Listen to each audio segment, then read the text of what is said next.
तो NISM जो mutual fund distributor का एग्जाम है, VA series, NISM VA, mutual fund distributor certificate exam.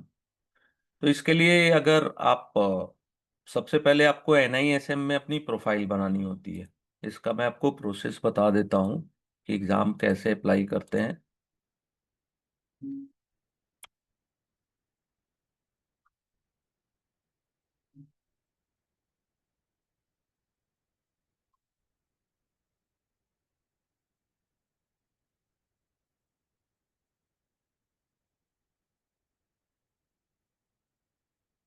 ये NISM की वेबसाइट है। यहाँ पे आप सर्टिफिकेट में जाएंगे, सर्टिफिकेट और सर्टिफिकेट एग्जाम। तो जो सीरीज 5A है, ठीक है, ये 7th नंबर पे है, सीरियल नंबर। ठीक है, इसको क्लिक करेंगे तो यहाँ पे आपका डिटेल आ जाता है। देखिए इसमें पासिंग मार्क कितना है, 50, 50%, 50% आपको लाना है। ठीक है, 2 आवर्स का एग्जाम है, 1 मार्क्स ईच क्वेश्चन, यानी 100 क्वेश्चन आएंगे। नो निगेटिव मार्क, इसमें कोई निगेटिव मार्किंग नहीं है।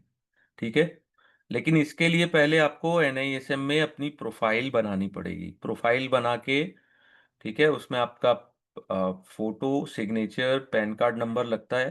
ठीक है, वो विद इन 1 डे वेरीफाई होके अप्रूव हो जाता है। बहुत ही सिंपल सा एग्जाम है। किसे देना चाहिए ये exam? Individual mutual fund distributor.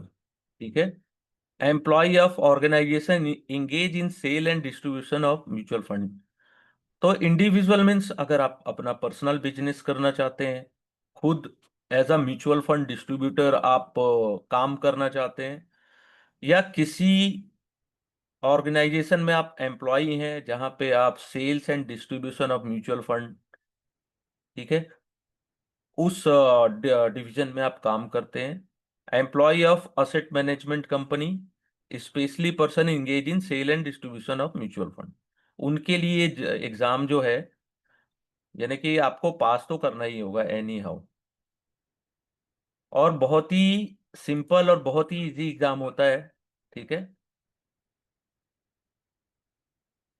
इसको जैसा सोचते हैं कि ये बहुत डिफिकल्ट है, ऐसा कुछ नहीं है। बस अपने को थोड़ा सा फोकस करके पढ़ाई करनी होती है। तो देखिए इसमें 368, ये जो वर्कबुक है, 368 पेज का है।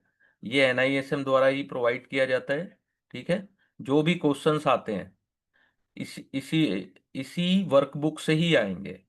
और अगर आप फ्यूचर अपना as a mutual fund distributor या फिनेंस में अपना करियर बनाना चाहते हैं, तो आपको ये बुक पूरी डिटेल में पढ़नी चाहिए। 368 पेज में ना, पूरी डिटेल में पढ़नी चाहिए। अच्छा, यानी कि डीप स्टडी जो बोलते हैं ना, डेप्थ में, वो अगर आप करेंगे तो आपको सेल्स में भी हेल्प मिलती है, क्रॉस सेलिंग में भी हेल्प मिलती है। अगर आपका नॉलेज अच्छा रहता है तो आपको ज्यादा से ज्यादा क्लाइंट्स मिलने की भी संभावना होती है।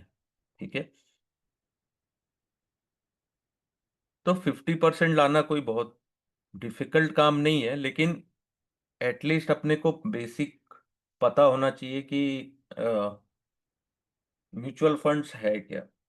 ठीक है, डिफिकल्ट नहीं है, लेकिन बहुत से लोग फिर भी इसमें 50 लाने में भी बहुत से लोग को बहुत मेहनत करनी पड़ती है, या लोग 1-2 नंबर से भी फेल हो जाते हैं। उसका ये रीजन है क्योंकि आपने कभी स्टडी उतना डीप लेवल में किया नहीं है, या आप फिनेंस सेक्टर में नए हैं, न्यू है आप। तो क्या होता है कि नई चीजें कई बार थोड़ा सा समय लगता है अपने को सीखने में। तो देखिए इसमें चैप्टर है टोटल 12। ठीक है, 12 चैप्टर है। अब देखिए ये वेटेज है, एग्जाम के अनुसार ये वेटेज है। यूनिट 1 से कितने क्वेश्चंस आ सकते हैं? 8, 2 से 6, 3 से 4, 4 और 5 से 10 नंबर्स के। और देखिए 2 चैप्टर ऐसे हैं, 9 और 12, 15 15 नंबर्स। तो मैं हमेशा एक शेयर करता हूं आप लोगों से कि चैप्टर 1 2 3 4 इसको डिटेल में पढ़िए, डीप डिटेल पूरा, एक एक पॉइंट पढ़ पढ़ लीजिए एक बार। ठीक है। फिर 5 7 9 और 12 अभी फिर बता दे रहा हूं। 1 2 3 4, चैप्टर 1 2 3 4, 5 7 9 और 12, ये अगर आप कंप्लीट स्टडी कर लेते हैं तो आपको कोई नहीं रोक सकता एग्जाम क्लियर करने से। ठीक है, कोई नहीं रोक सकता आपको। और आप आराम से 60 to 70 नंबर इजीली स्कोर कर सकते हैं।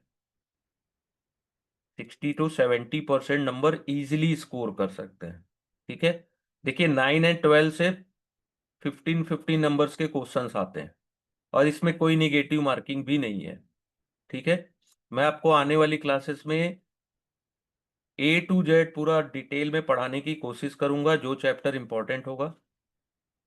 ठीक है। और अपन ये कोशिश करेंगे कि विद इन अ 7 डेज अपना पूरा सिलेबस कवर हो जाए। उसके लिए आपको भी एक्टिव रहना पड़ेगा। 7 डेज आपको अच्छे से स्टडी करना होगा, अगर आपको जुलाई मंथ में ही ये एग्जाम एनी हाउ क्लियर करना है तो। ठीक है। और अगर आप जुलाई के लास्ट में प्लान कर रहे हैं इस एग्जाम को देने का, तो अपना स्लॉट बुक कर लीजिए, क्योंकि स्लॉट मिलते नहीं है। एग्जाम के स्लॉट इजीली अवेलेबल नहीं होते हैं, तो कई बार प्रॉब्लम होती है। तो प्लीज एग्जाम के स्लॉट बुक कर लीजिए और स्टडी स्टार्ट कर दीजिए। ठीक है। एनी क्वेश्चंस, अगर आप कोई क्वेश्चंस हो आप पूछना चाहते हैं तो आप मुझसे पूछ सकते हैं। मैं आप सभी को अनम्यूट कर चुका हूं। Any questions? मैंने बता दिया चैप्टर 1 2 3 4 5 7 9 12, इसको अपने को डिटेल में पढ़ना है। बहुत से हमारे जो आप कलीग्स आप लोग हैं, आप लोग कई जगह कोई जॉब में होगा या कोई कॉलेज में है, या एमबीए कर रहे हैं बहुत से लोग। तो हो सकता है आप लोगों को टाइम ना मिलता हो, तो मैंने एक शॉर्टकट में बता दिया कि 1 2 3 4 5 7 9 12 इतना तो डिटेल में पढ़ना ही है। कोई क्वेश्चंस हैं आप लोगों के, कोई डाउट्स?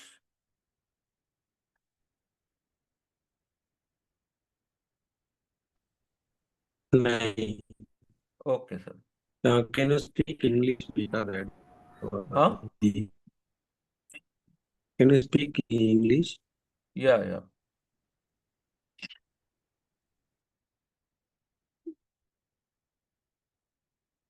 ओके।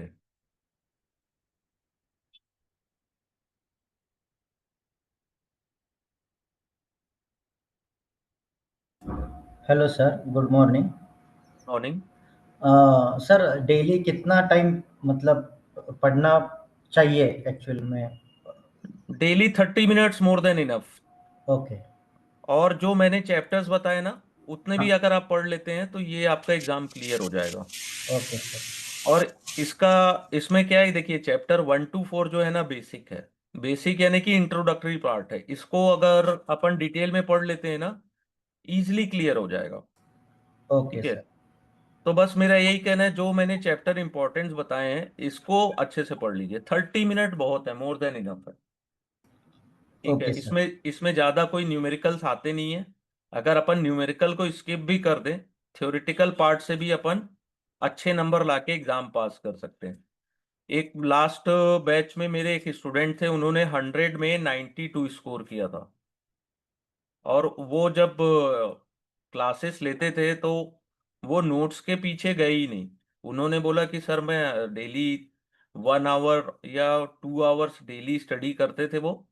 और उन्होंने बोला भी था कि सर मेरा 90 से ऊपर आएगा।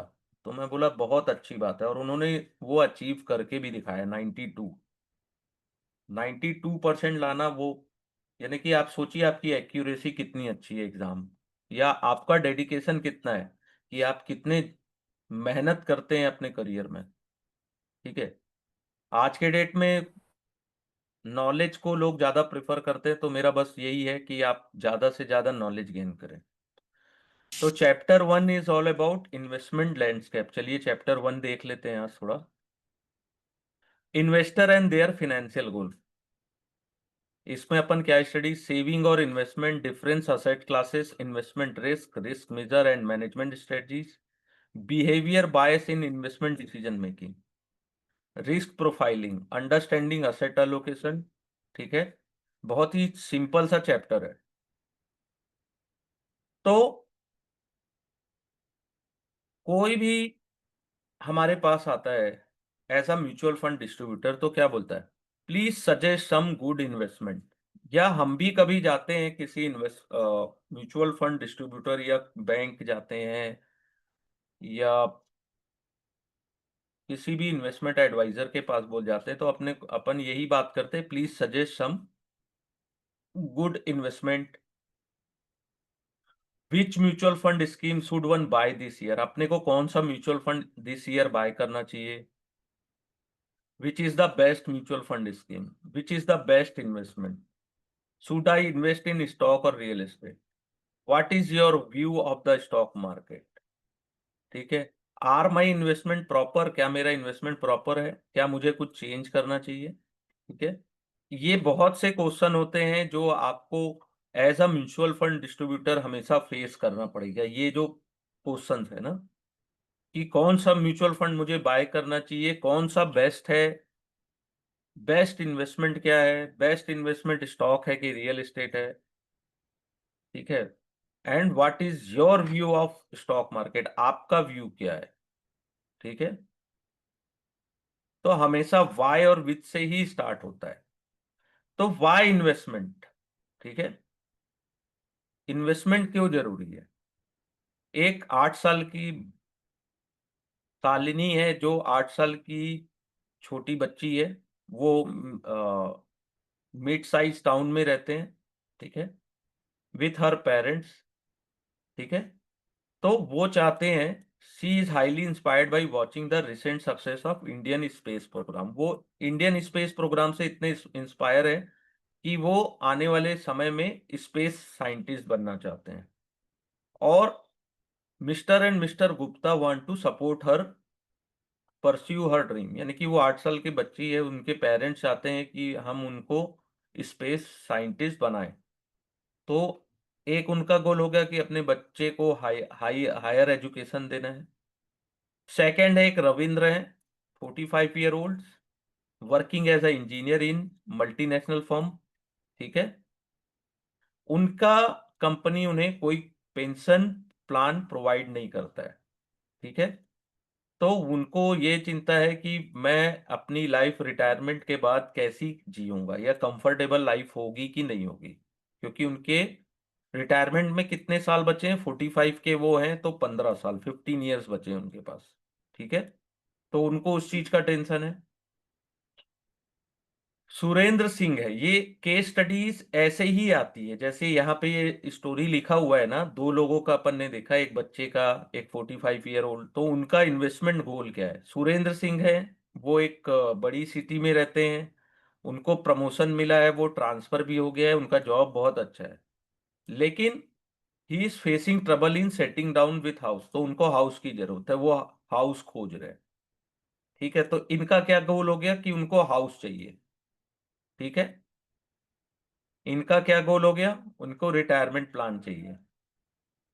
इनका क्या हो गया, बच्चे के लिए चाइल्ड एजुकेशन, चिल्ड्रन के एजुकेशन के लिए एक अच्छा प्लान चाहिए इनको। ठीक है, तो ये आपको लॉजिक एग्जाम में भी लगाना पड़ेगा। ठीक है, तो mister D'Souza has recently retire. अब एक मिसेस डिसूजा है, वो रिटायर हुए अपनी जॉब से। अब उनको एक large sum of retirement benefit मिला है। ठीक है, she intended to invest the same in order to receive regular income. उन वो क्या चाहते हैं कि उनको रेगुलर इनकम मिलते रहे, to live a comfortable life, वो कंफर्टेबल लाइफ अपनी जी सके। तो सबके क्या है यहाँ पे, फाइनेंशियल गोल है। ठीक है, एवरीबडी, यहाँ पे जितने भी अपन ने केस स्टडी देखा, सबके एक फाइनेंशियल गोल है। ठीक है, तो सबके कॉमन सिचुएशन या कॉमन गोल्स हैं। ठीक है, तो यहाँ पे क्या है, किसी को घर का, किसी को रिटायरमेंट बेनिफिट चाहिए, किसी को एजुकेशन चाहिए। तो बहुत सारे लोगों के फाइनेंशियल गोल्स होते हैं, ठीक है। उसको पूरा करने के लिए लोग क्या करते हैं, इन्वेस्टमेंट करते हैं, ठीक है। किसी का गोल होता है शॉर्ट टर्म और किसी का गोल होता है लॉन्ग टर्म, ठीक है। जैसे आपने ऊपर के एग्जाम्पल में देखा कि Shalini higher education is 10 year away, ठीक है। रविंद्र जो रिटायर होने वाले हैं 45 के हैं, 15 ईयर अवे, ठीक है। लेकिन सुरेंद्र जो है उनको घर कब चाहिए, नेक्स्ट कपल ऑफ ईयर, यानी कि शॉर्ट टर्म गोल है। और मिसेस डिसूजा का, उनको क्या चाहिए कि उनको हर महीने इमीडिएट टर्म में इनकम आते रहे, ठीक है। तो सभी का गोल समझ गए आपने, लॉन्ग टर्म है कि शॉर्ट टर्म है। तो retirement goal can be broken in two part. जैसे रिटायरमेंट का है कि आपको क्या मिल रहा है, accumulating a sum of for retirement. आपको जैसे आप रिटायर होते हैं एक बहुत अच्छा पैसा मिलता है, ठीक है। और दूसरा क्या रहता है कि आपको रेगुलर इनकम भी चाहिए, ठीक है। तो यहाँ पे आपको ये डिसाइड करना है कि जो इन्वेस्टर है या जो क्लाइंट है उनका गोल क्या है, ठीक है। फिर आपको ये डिसाइड करना है कि टाइम मैनेजमेंट के अनुसार उनको जरूरत क्या है, अर्जेंट है कि नॉट अर्जेंट है, कितने इंपॉर्टेंट है उनके लिए, ठीक है। जैसे जिनका लॉन्ग टर्म गोल है तो उनको आप क्या इन्वेस्टमेंट की गाइड कर सकते हो, ये सब चीजें आपको आनी चाहिए। तो इन्वेस्टमेंट कौन करता है, या तो शॉर्ट टर्म गोल के लिए जिनको घर चाहिए या कार खरीदना है, ठीक है, या कहीं फॉरेन ट्रिप में जाना है, घूमने जाना है, ठीक है। और लॉन्ग टर्म में क्या होता है, रिटायरमेंट चाहिए, बेनिफिट चाहिए, या आपको एजुकेशन एजुकेशन के लिए, यानी कि बच्चों के एजुकेशन के लिए पैसे इकट्ठा कर रहे हैं, तो वो लॉन्ग टर्म गोल में आता है, ठीक है। तो फिनेंशियल गोल का एक टाइम हॉरिजन होता है for their achievement and inflation.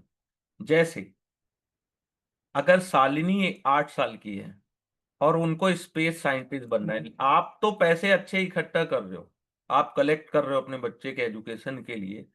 तो आज से 15 साल बाद एजुकेशन कॉस्ट क्या होगा, जैसे आपको भी पता होगा कि हमने जब एजुकेशन लास्ट टाइम क्लियर किया था, यानी कि हमने जब अपनी एजुकेशन 10 साल पहले या 5 साल 7 साल पहले जब कंप्लीट की थी, तो उस समय फीस होती थी 150 500 रुपया, यानी कि 500 1000। लेकिन आज के डेट में नर्सरी और KG1 के बच्चों की भी फीस कितनी होती है, 1500 पर मंथ। तो इन्फ्लेशन क्या होता है, इन्फ्लेशन आपके इन्वेस्टमेंट को पूरी तरीके से खा जाता है अगर आप सही से इन्वेस्टमेंट करना नहीं जानते हैं, ठीक है। अगर 10 साल बाद जब शालिनी कॉलेज पहुंचेगी तो उसका कॉस्ट जो है वो बढ़ जाएगा, एजुकेशन कॉस्ट बढ़ जाएगा। तो उसे क्या बोलते हैं, cost of the goal, inflation. Inflation आप, है ना। तो आपको जो भी इन्वेस्टमेंट करना है उसमें इस चीज को ध्यान रखना है कि इन्फ्लेशन को, वो जो भी इन्वेस्टमेंट कर रहे हैं वो इन्फ्लेशन को कवर कर सके या इन्फ्लेशन से आपको ऊपर का रिटर्न जनरेट करके दे सके, ठीक है। Inflation adjustment for the goal value is critical. तो आपको इन्फ्लेशन एडजस्टमेंट कर, यानी कि एडजस्टेड गोल बहुत क्रिटिकल है आपके लिए। आप कोई भी इन्वेस्टमेंट करते हैं, अगर आज आज अगर 100 रुपीज मेरे पास है और इन्फ्लेशन चल रही है 10%, तो नेक्स्ट ईयर मुझे 110 रुपए की जरूरत पड़ेगी सेम सामान खरीदने के लिए, ठीक है। और सेम हेल्थ के लिए, हेल्थ केयर में भी होता है, जो इन्फ्लेशन है वो हर जगह इम्पैक्ट डालता है। तो आपके जो आने वाले टाइम में हेल्थ केयर के इम्पैक्ट एक्सपेंसेस हैं वो भी बढ़ जाएंगे, ठीक है। तो देखिए, अब ये पूल अप्रोच है ना, ये केस स्टडीज जो भी दिया है इसको अच्छे से समझिएगा, है ना। ये आपको बहुत बेनिफिट देगा एग्जाम के टाइम में, ठीक है।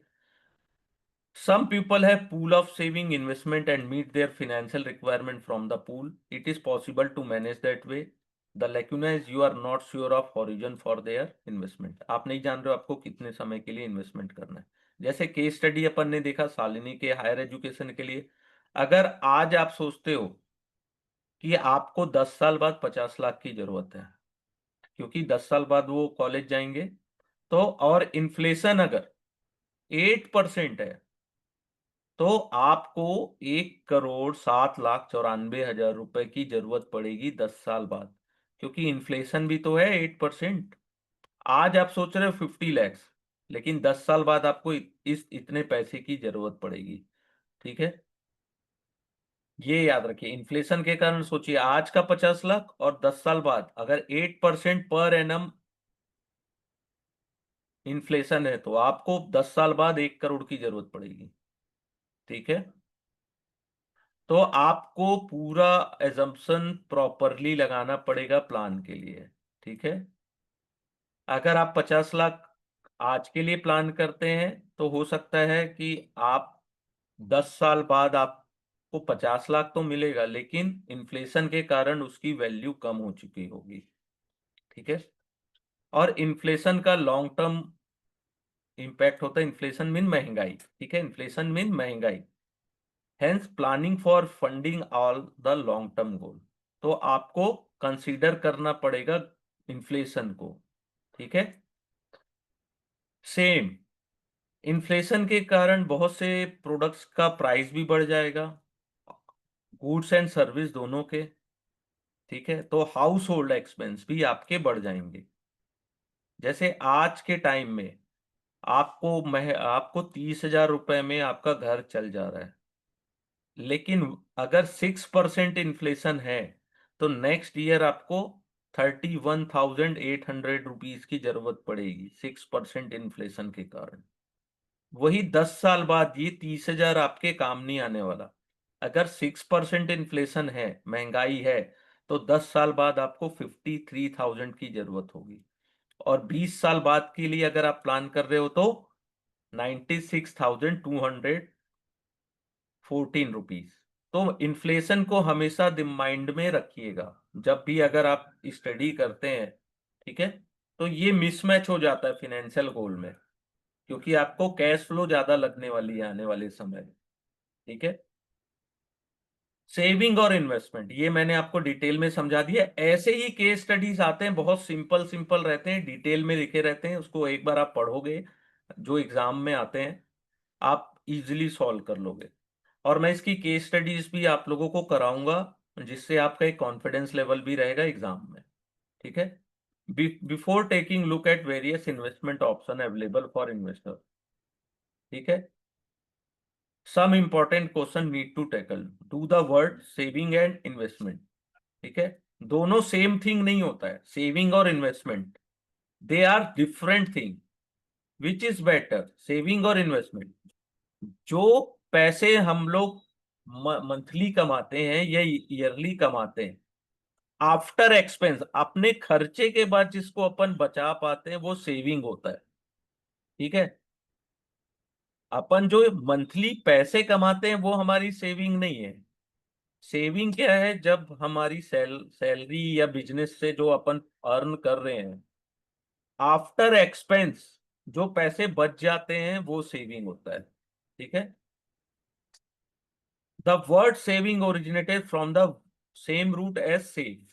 The safety of money is critical importance. ठीक है, where one invest money the primary objective typically to earn a profit. Saving को जब अपन इन्वेस्ट करते हैं तो हमारा ऑब्जेक्टिव क्या होता है कि अपन प्रॉफिट अर्न कर सके, चाहे आप रियल एस्टेट में करें, चाहे म्यूचुअल फंड में करें, चाहे स्टॉक्स में करें, गोल्ड में करें, बॉन्ड्स में करें। ठीक है, हमारा या इन्वेस्टर का ऑब्जेक्टिव क्या होता है, अपने को प्रॉफिट अर्न करना है। ठीक है, द इंपॉर्टेंट पॉइंट क्या होता है इन्वेस्टमेंट का, trade off between risk and return, risk and return के बीच में। ठीक है, the difference is evident from dictionary define of saving reduction in the amount of money use. ठीक है, आप the definition refer to reducing consumption so that some money is save. आपको ज्यादा अगर पैसे बचाने हैं, सेविंग करनी है, तो जो कंजप्शन होता है, आपका जो एक्सपेंस है, उसको आपको कम करना होगा। ठीक है, तब आप ज्यादा सेव कर पाएंगे। तो it is the save money that can be invested. जो सेव होती है ना पैसे, जो हमारे बैंक के अकाउंट्स में पड़े हुए हैं, जिसको अपने को नहीं पता कि इन्वेस्टमेंट कहाँ करना है, तो वो सेव मनी। हाँ, अगर बैंक में पैसे पड़े हैं तो उसमें हमको बैंक के द्वारा जो रेट ब्याज है वो तो मिलता है, लेकिन उससे ज्यादा भी अपन अर्न करने की इच्छा रखते हैं, इसलिए अपन इक्विटी, म्यूचुअल फंड या अदर स्कीम्स में जाते हैं। ठीक है। अब इन्वेस्टमेंट के क्या फैक्टर्स होते हैं? फैक्टर टू इवेल्युएट इन्वेस्टमेंट, तो पहला होता है सेफ्टी। अगर आपने कहीं इन्वेस्टमेंट किया है तो सबसे इंपॉर्टेंट पॉइंट है सेफ्टी। अगर सेफ्टी नहीं है, आज आपने इन्वेस्टमेंट किया, कल कोई लेकर लेकर भाग गया, ठीक है, या कल वो उसकी वैल्यू जीरो हो जाए, तो वो सेफ थोड़ी ना है। लिक्विडिटी, लिक्विडिटी का क्या मतलब होता है कि आज जब चाहो तब सेल कर दो उसको। ठीक है, म्यूचुअल फंड हो गया ये ऐसी स्कीम जिसमें जब चाहो तब आप उसको सेल कर सकते हो, बेच सकते हो, खरीद सकते हो वापस। जैसे मार्केट में कोई बहुत बड़ा रिस्क आने वाला है, ठीक है, तो आप क्या करोगे? उसे सेल कर दोगे, लेकिन लिक्विडिटी नहीं रहेगी तो सेल कहां से कर पाओगे? ठीक है। और रिटर्न, ठीक है, और भी कुछ पैरामीटर्स होते हैं जैसे convenience, ticket size, taxability, tax कितना लग रहा है, टैक्स डिडक्ट कितना हो रहा है। तो पहला होता है सेफ्टी। ठीक है, आप कितने श्योर है कि आपने इन्वेस्टमेंट जो किया है वो सेफ है? ठीक है। और आपको अंडरस्टैंड जरूरी है सेफ्टी के लिए कि आपको पता होना चाहिए कि आप जहां इन्वेस्टमेंट कर रहे हैं उसमें कितना रिस्क इन्वॉल्व है। ठीक है। Liquidity means how easily can one liquidate the investment. आपने म्यूचुअल फंड खरीद लिया, स्टॉक खरीद लिया, रियल एस्टेट खरीद लिया, आपको आज पैसे की जरूरत है, तो क्या उसे आप कन्वर्ट कर पा रहे हैं कैश में? तो इसको बोलते हैं लिक्विडिटी, कि जितनी आसानी से उसे हम कैश में कन्वर्ट कर सकते हैं। ठीक है। तो ये होता है लिक्विडिटी, और सबसे कम लिक्विडिटी होती है रियल एस्टेट्स में, और सबसे ज्यादा लिक्विडिटी किस में होती है? स्टॉक्स में। जैसे आप आज स्टॉक खरीदते हैं कोई भी, किसी भी कंपनी का, जब चाहो मार्केट आवर्स में आप सेल कर सकते हो। ठीक है। और किसी का अगर लॉक इन पीरियड है, कई कुछ ऐसे भी इन्वेस्टमेंट होता है जिसमें लॉक इन पीरियड होता है, तो उसमें लिक्विडिटी कब आती है? नहीं आती कई बार, यानी कि आपको लॉक इन पीरियड तक पैसे रखना ही है, या फिर आपको एग्जिट करना है तो पेनाल्टी देना पड़ेगा आपको एक्स्ट्रा। ठीक है। तो पेनाल्टी से आपको लिक्विडिटी को फर्क नहीं पड़ता, लेकिन पेनाल्टी आप दोगे तो क्या होगा? आपका इन्वेस्टमेंट रिटर्न जो है वो कम हो जाता है। समझ रहे हैं? अगर मैंने 100 रुपया लगाया, आपने 100 रुपया बोला कि इन्वेस्टमेंट कर दीजिए, और मैंने इन्वेस्टमेंट कर दिया, लेकिन उसमें कंडीशन ये है कि आप एग्जिट हो गए एक टाइम से पहले, तो आपको पेनाल्टी देना पड़ेगा। तो ये 100 रुपए की वैल्यू पता चला 98 हो गई, तो आपको तो इन्वेस्ट रिटर्न माइनस में मिला ना। या हो सकता है 100 का 105 हो गया, और उन्होंने पेनाल्टी लगा दी, तो आपको 101 रुपये ही मिला, तो ये आपका लॉस हो गया। इसको ध्यान रखना। फिर रिटर्न, रिटर्न यानी कि मेजर पर्पस होता है रिटर्न फ्रॉम इन्वेस्टमेंट। ठीक है। सच रिटर्न में be in the form of regular, regular means हर महीने जो अपने को इनकम जनरेट होती है, या पीरियडिक यानी साल में एक बार अपने को इंटरेस्ट मिल रहा है, या 6 महीने में जो इंटरेस्ट मिलता है। ठीक है, वो हो गया इनकम। या डिविडेंड, डिविडेंड भी होता है। Dividend current income, capital appreciation, या किसी स्टॉक में आपने रखा है और वो स्टॉक ऊपर ही जा रहा है, तो कैपिटल गेन मिलता है उसमें। ठीक है। Long term growth, current income जो होती है वो पीरियडिकली आपको रिसीव होती है, आपको उसमें इन्वेस्टमेंट को सेल नहीं करना है। ठीक है। करंट इनकम यानी हर महीने जो इनकम अपने को मिलती ना, जो रिटायर लोग रहते हैं वो एफडी कर लिए या ऐसे बॉन्ड्स में इन्वेस्टमेंट किए जिसमें उनको हर महीने इनकम जनरेट होकर मिलती है। Capital gain can be realise only when sell the investment. तो ये सब पॉइंट अपने को याद रखना है। करंट इनकम, कैपिटल गेन में क्या होता है? अगर हम मैंने कोई स्टॉक खरीदा है, अगर मैं उसको सेल करूंगा तब मुझे गेन मिलेगा। अगर मैं उसको रखा हूं उसमें, ना ना आगे देख रहा हूँ ना पीछे देख रहा हूँ, बस वो रखा हुआ हो, तो वो तो पेपर प्रॉफिट हुआ। जब तक मैं उसको सेल नहीं करूंगा तो मुझे रियल प्रॉफिट नहीं मिलेगा। देखिए, एग्जिट चार्ज और पेनाल्टी होती है वो रिटर्न को डाउन कर देती है। ठीक है, ठीक है। तो हाँ, जब भी कभी आपको लगता है किसी इन्वेस्टमेंट में, तो हमेशा याद रखिए such charge for early withdrawal वो consider as a trade off between liquidity and return. फिर कन्वीनियंस।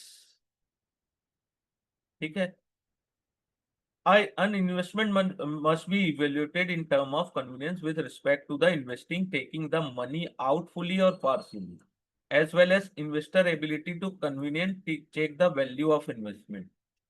मीन्स हमको दिख रहा है, हम जब चाहें उसको फुली, पूरी तरीके से सेल कर सकते हैं, या हर महीने एसआईपी करके बाय कर सकते हैं, या एक साथ पैसे निकाल सकते हैं, या पार्शियली निकाल सकते हैं, और जब चाहें अपने इन्वेस्टमेंट की वैल्यू चेक कर सकते हैं। ठीक है, जैसे आज के डेट में जो प्लेटफॉर्म प्रोवाइड किया गया है अपने को, ऑनलाइन प्लेटफॉर्म जो है, उसमें क्या है, अपने को ये पता होता है ना कि कब इसकी वैल्यू कितनी हुई, प्लस में चल रहे हैं माइनस में चल रहे हैं।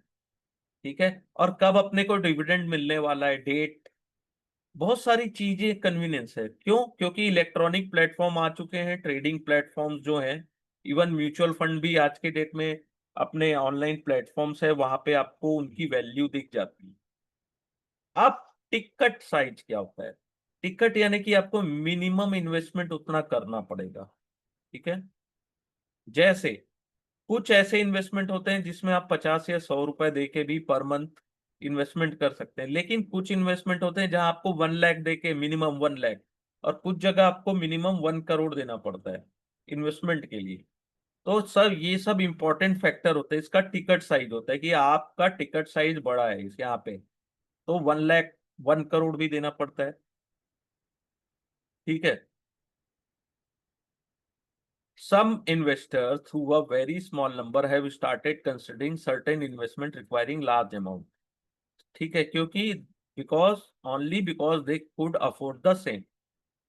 ठीक है, तो टिकट साइज आप समझ गए यहां तक। फिर होता है टैक्सेबिलिटी, आपको टैक्स कितना देना है। आपको प्रॉफिट हो रहा है तो आपको कितना टैक्स पटाना पड़ेगा।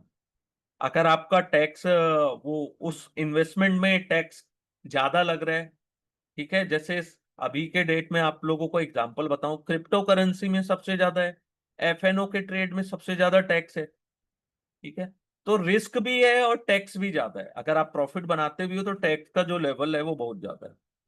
ठीक है, टैक्स डिडक्शंस। ठीक है, टैक्स डिडक्शन डेट में be available in case of certain product. ठीक है, effectively increase the return on investment since the same is calculated after factoring the net amount। ठीक है, तो टैक्स डिडक्शन भी एक है। आप कुछ प्रोडक्ट ऐसे हैं जिनको आप लॉक इन पीरियड में रखेंगे 5 to 10 years, तो हो सकता है कि आपको वहां पे टैक्स ना देना पड़े। ठीक है, गवर्नमेंट बताती है ना कि ये आपका टैक्स फ्री इन्वेस्टमेंट है, इसमें आपको कोई भी टैक्स नहीं लगने वाला है। या कुछ होते हैं जिसमें टैक्स ज्यादा लगने वाला है। ठीक है, तो लॉक इन पीरियड आप हमेशा याद रखते हैं कि कुछ ऐसे स्कीम्स होते हैं जिसमें 5 to 10 ईयर इन्वेस्टमेंट के बाद कोई टैक्स नहीं लगता। अब डिफरेंट असेट्स क्लास, तो पहला सबसे इंपॉर्टेंट है रियल एस्टेट, सबसे पॉपुलर है, सबसे इंपॉर्टेंट है। ठीक है, the popularity of this asset category is large because of reason not related to investment. Investment से रिलेटेड नहीं, क्यों? इमोशनल ज्यादा है। क्यों? क्योंकि अपने को खुद का घर चाहिए। और कभी भी आप अगर अपन रियल एस्टेट खरीदते हैं तो सबसे बड़ा एक्सपेंस होता है लाइफ का, 70-60 लाख, 50 लाख, 1 करोड़। ठीक है, इसको एक्सपेंस बोला गया है, नॉट इन्वेस्टमेंट। ठीक है, घर हम अपन खरीदते हैं तो वो इन्वेस्टमेंट नहीं है, एक्सपेंस है। इसको बताया जाएगा यहाँ पे कि क्यों एक्सपेंस है। ठीक है, इंडिविजुअल जो अपन जैसे लोग होते हैं, अपन रियल एस्टेट क्यों खरीदते हैं? सेल्फ ऑक्यूपेशन, यानी कि खुद के रहने के लिए। ठीक है, तो ये कंसीडर एज अ इन्वेस्टमेंट नहीं होता। ठीक है, और since selling the same may have a negative impact on one's life. Okay, तो लोकेशन सबसे इंपॉर्टेंट होता है। रियल एस्टेट अपन खरीदने जाते हैं, commercial properties, real estate, land या कमर्शियल, तो लोकेशन सबसे इंपॉर्टेंट होता है। Location is the most important factor impacting the performance of investment. Real estate is illiquid होता है, इसको इतनी आसानी से आप नहीं बेच सकते। It is not divisible assets, ठीक है। One can invest in physical real estate as well as in the financial form, ये भी होता है। इससे आप करंट इनकम भी जनरेट कर सकते हैं। अगर आपने रियल एस्टेट लिया है तो उसको आप रेंट पे दे दीजिए। रियल एस्टेट जब अपन खरीदते हैं, ब्रोकरेज चार्ज लगता है, रजिस्ट्रेशन चार्ज बहुत हाई होता है, ठीक है, जिससे हमारा इन्वेस्टमेंट जो होता है ना वो डाउन हो जाता है। मेंटेनेंस भी आपको करना है प्रॉपर्टीज को, टैक्स भी पे करना है पर ईयर, ठीक है, before calculating the return on investment. आपको हर साल टैक्स पे करना है, प्रॉपर्टी को मेंटेन करना है ना। अगर प्रॉपर्टी को अगर आप मेंटेन नहीं करते हो तो फिर उसकी वैल्यू ऐसे भी खत्म हो जाएगी। और इसलिए देस एक्सपेंस आर क्वाइट हाई, यानी कि आप मेंटेन करेंगे घर तब आपको समझ में आएगा कि कितना खर्चा आता है इसमें, ठीक है।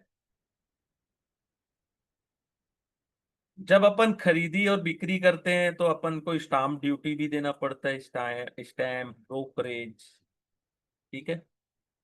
तो ये भी एक बहुत बड़ा क्वेश्चन मार्क होता है।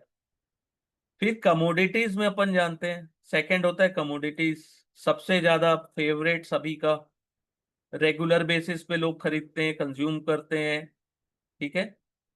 तो एग्रीकल्चर एक कमोडिटीज होता है, लाइक स्पाइसेस, पेट्रोलियम प्रोडक्ट, और में क्या होता है, पेट्रोल और डीजल। मेटल में होता है गोल्ड एंड सिल्वर, ठीक है। तो अपन सभी में इन्वेस्टमेंट नहीं कर सकते, अपन गोल्ड एंड सिल्वर में ही करते हैं, ठीक है। देयर आर कमोडिटी डेरिवेटिव, बहुत बहुत सारे कमोडिटीज में डेरिवेटिव यानी एफएनओ भी अवेलेबल है। इसमें इन्वेस्टमेंट क्यों किया जाता है? पहला चीज लिवरेज मिलता है, छोटा सा पैसा लगा के बहुत बड़ा रिस्क ले सकते हैं, उसको लिवरेज बोलते हैं, ठीक है। और ये जो कॉन्ट्रैक्ट होते हैं वो शॉर्ट टर्म के होते हैं, ओके। देखो, सबसे इंपॉर्टेंट है कमोडिटीज में गोल्ड एंड सिल्वर, सबसे ज्यादा यूज होता है अपन को इन्वेस्टमेंट के लिए, ठीक है। और गोल्ड क्या होता है, इन्फ्लेशन को हेज भी करता है। अगर इन्फ्लेशन हाई जा रहा है तो गोल्ड का रेट भी थोड़ा सा बढ़ता है उसके साथ। ये एक प्रैक्टिकल बात बता रहा हूँ, गोल्ड को हमेशा सेफ हेवन बोला जाता है। सेफ यानी कि सेफ है, उसकी वैल्यू कम नहीं होती। अगर इकोनॉमी फेल होती है ना, ठीक है, तो तब तब सबसे ज्यादा, या करेंसी फेल होता है, तो गोल्ड को सेफ हेवन की तरह लोग यूज करते हैं। गोल्ड जब लोग इन्वेस्टमेंट शुरू करते हैं, इसका ये मतलब है कि कहीं ना कहीं कोई प्रॉब्लम आने वाली है, ठीक है। तो गोल्ड और सिल्वर सबसे ज्यादा प्योर भी होते हैं सेफ्टी के मामले में, ठीक है। आप कहीं भी उसको खरीद सकते हो, चाहे ई गोल्ड के फॉर्म में, चाहे फिजिकल गोल्ड खरीद सकते हो, और साथ में उसके प्योरिटी का सर्टिफिकेट भी ले सकते हो, ठीक है। फिर होता है फिक्स इनकम। फिक्स इनकम में अपन क्या खरीदते हैं? बॉन्ड्स। बॉन्ड्स को कौन इशू करता है? Companies, union central government, state government, banks, financial institute, public sector companies, municipal corporation. इस बॉन्ड्स में हमेशा रेगुलर इंटरेस्ट मिलता है अपने को, ब्याज। अपन ने 1,000 रुपए दिया तो और मान लीजिए 10% उसमें दिख रहा है कि इंटरेस्ट है, तो हमको पर ईयर 10 रुपए तो मिलना ही है, 10% तो मिलना ही है। तो ये हो गया अपना फिक्स इनकम, ठीक है। फिर होता है इक्विटीज। इक्विटीज यानी सबसे रिस्की बिजनेस। ऑनर है अपन बिजनेस के, किसी भी बिजनेस के ऑनर है, ठीक है। अगर अपन इक्विटी बाय करते हैं तो सबसे ज्यादा अपन, यानी मीन्स अपन ने बिजनेस को ओन किया, बाय किया हुआ है, ठीक है। और या तो अपन उसको प्राइमरी मार्केट आईपीओ के थ्रू खरीद सकते हैं, या तो सेकेंडरी मार्केट में भी खरीद सकते हैं। इसको अपन जब चाहे बाय और सेल कर सकते हैं, और अपनी इच्छा के अनुसार अगर अपने को लगता है कि इसकी फेयर वैल्यू है या फेयर वैल्यू से ऊपर नीचे है तो भी अपन उसको जब चाहे अपने रिसर्च के अनुसार इसे खरीद और खरीदी बिक्री कर सकते हैं। ठीक है। जो इक्विटी में इन्वेस्टमेंट होता है ना, वो इन्फ्लेशन को बीट करता है, जनरेट जो वो रिटर्न जनरेट करता है ना इक्विटी, वो इन्फ्लेशन को बीट करता है। ठीक है। Purchasing power of one's money, यानी कि परचेसिंग पावर को भी वो इंक्रीज करता है। सबसे ज्यादा रिटर्न इक्विटी ही डिलीवर करता है। ठीक है। कैपिटल एप्रिसिएशन सबसे ज्यादा उसी में मिलता है। आपने देखा होगा, अगर आप लोग हो गए तो कुछ companies 1 time, 2 time, 3 time, 10 time, 20 times ऐसा भी रिटर्न देती है। यानी कि एक एक 100 रुपए की जो स्टॉक था 5 साल पहले, आज 2,000, 4,000 ऐसा चल रहा है। तो इतना कैपिटल एप्रिसिएशन केवल इक्विटीज में पॉसिबल है। इसके अलावा वो डिविडेंड भी प्रोवाइड करते हैं। डिविडेंड कहाँ से देता है? कोई कोई भी कंपनी, अगर उनको प्रॉफिट होता है कंपनीज को बिजनेस ऑपरेशन से, तो वो प्रॉफिट को शेयर होल्डर्स को डिस्ट्रीब्यूट किया जाता है ऐसा डिविडेंड। ठीक है। अगर कोई कंपनी बहुत अच्छा करती है तो वो डिविडेंड भी देती है और ग्रोथ भी देती है। ठीक है। शेयर्स के प्राइस होते हैं बहुत फ्लक्चुएट करते हैं, often without regard to the business. Fundamental अच्छा हो कंपनी का फिर भी फ्लक्चुएट होते हैं। ठीक है। तो अपने को इसमें लॉन्ग टर्म का व्यू होना चाहिए। आज से 1 साल 2 साल नहीं, 10 साल 20 साल के जो लोग व्यू रखते हैं वो ज्यादा अच्छा प्रॉफिट इसमें बनाते हैं। ठीक है।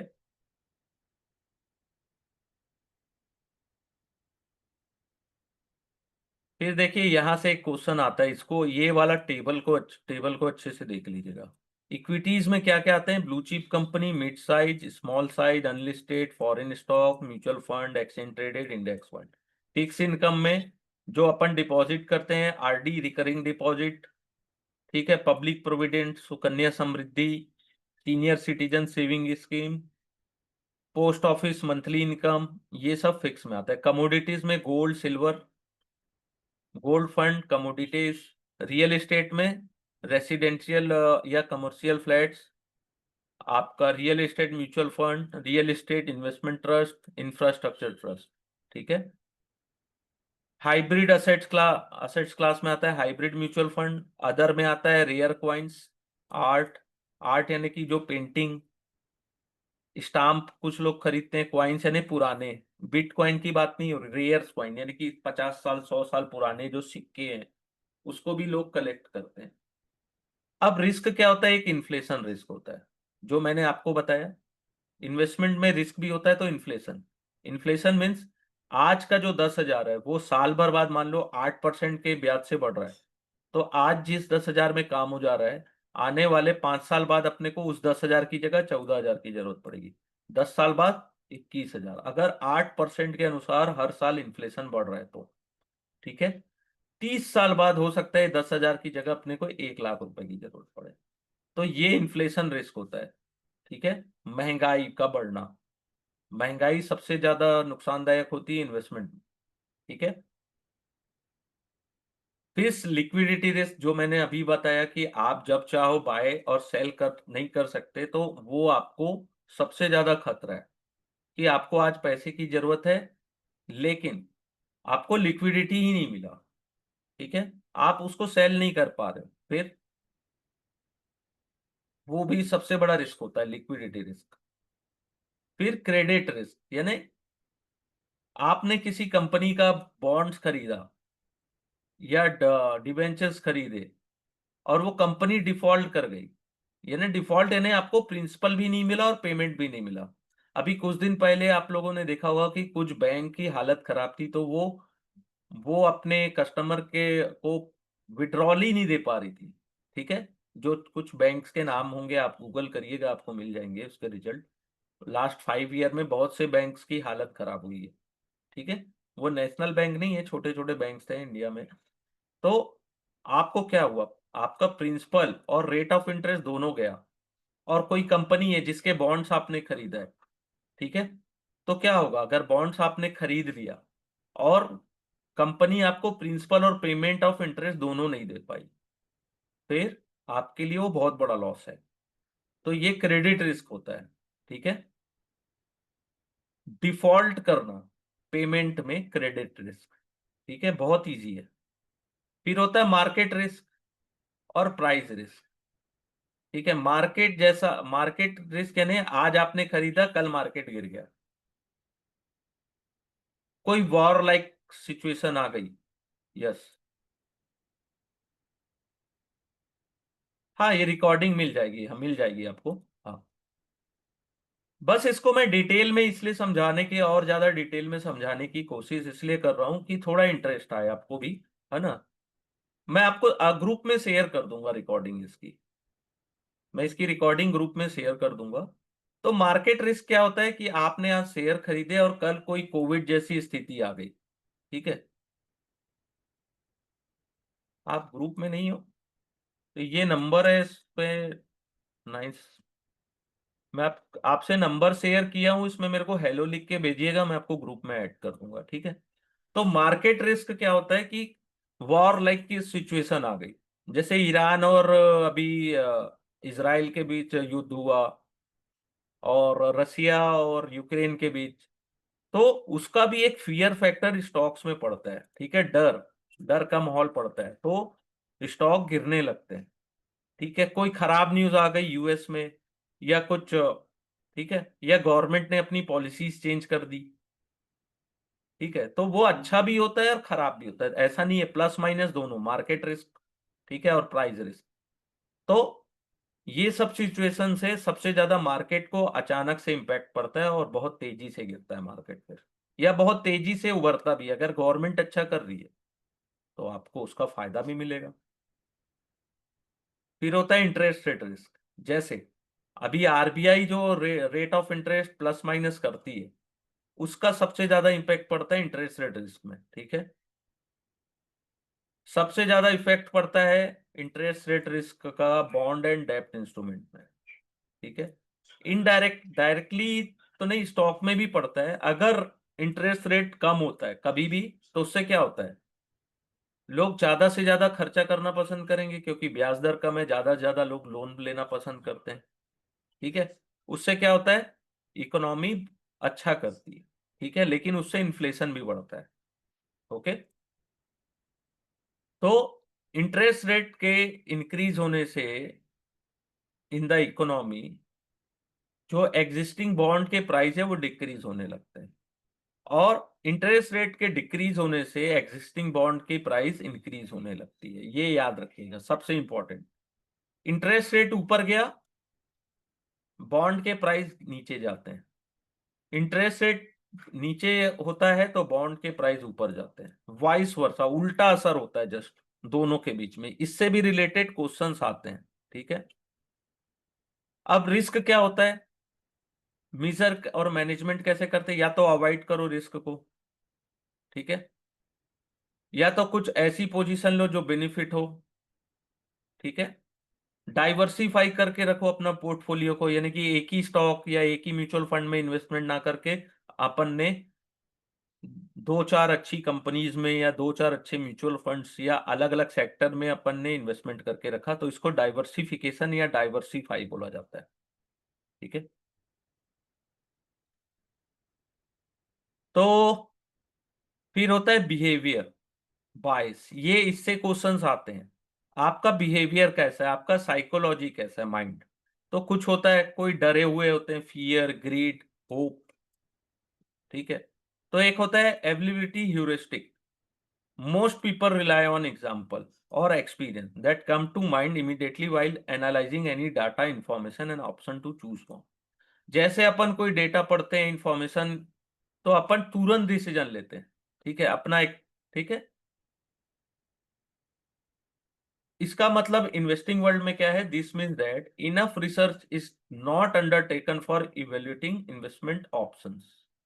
आपने ज्यादा रिसर्च नहीं किया इन्वेस्टमेंट से पहले। ठीक है, और आपने मिस कर दिया क्रिटिकल इंफॉर्मेशन को, स्पेशली इन्वेस्टमेंट रिस्क को। तो ये बोल, इस माइंडसेट को बोलते हैं एबिलिटी ह्यूरिस्टिक। ठीक है, सेकंड होता है confirmation bias. Investor also suffer from confirmations. Bias, this is the tendency to look for additional information. हम हमेशा एडिशनल इंफॉर्मेशंस की तलाश में होते हैं that confirm their already held belief, यानी कि हमारा जो बिलीफ है उसको कंफर्म करने के लिए और ज्यादा एडिशनल इंफॉर्मेशन खोजते हैं। ठीक है। It also mean interpreting new information to confirm the views. ठीक है, तो ये कंफर्मेशन बायस होता है।